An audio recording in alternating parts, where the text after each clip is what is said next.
Unachokitaka hapa. Wewe, Mungu wangu. Wewe, Mungu wangu. Ngoja. Wewe, wachukue vimaji sugu, Mungu wangu. Jesus! Unakusurprise mtoto mzuri. Kweli? Wewe relax.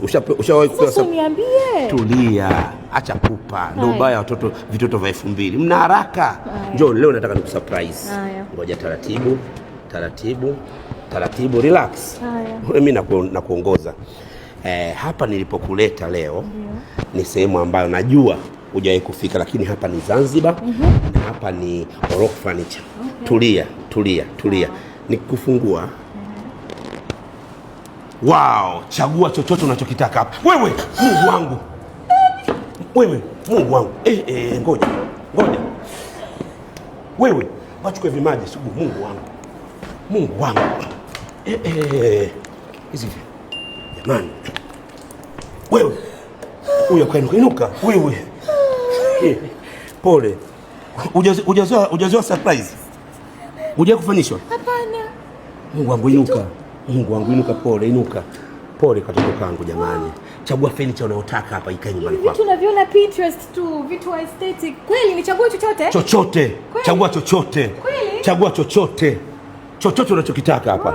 Mimi nataka nikutunze. Mimi nataka niweke pale kwenye meza chumbani kwangu. Safi. Hii hapa. Sawa. Mhudumu yuko wapi? Alafu? Chagua unachotaka. Chagua. Tulia. Unataka hicho? Nataka hicho full length mirror, nataka niangalie pale. Umepata. Yangu jamani. Kwa sababu nilikuwa nawaza Zanzibar nitapata wapi vitu vya kusurprise. Mtu mmoja kanambia njoo Mwanakuereke. Kuna mpendaye mall. Umeona hizi taa baby? Umezipenda? Nimependa hizi taa zikienda na ile aesthetic brownish. Take it. Wewe naomba order njoo. Hizi taa dada naweza nikazipata. Nifungie.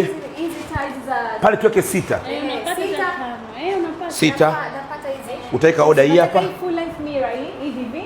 Full length mirror. Uipaki vizuri ifike chumbani kwangu haijapata crack. Nataka enjoy.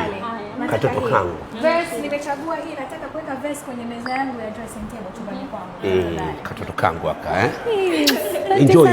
Nimetoka sawa na kingine. Nataka niongeze kingine. Sasa ushaanza tamaa ndo staki. Tamaa staki.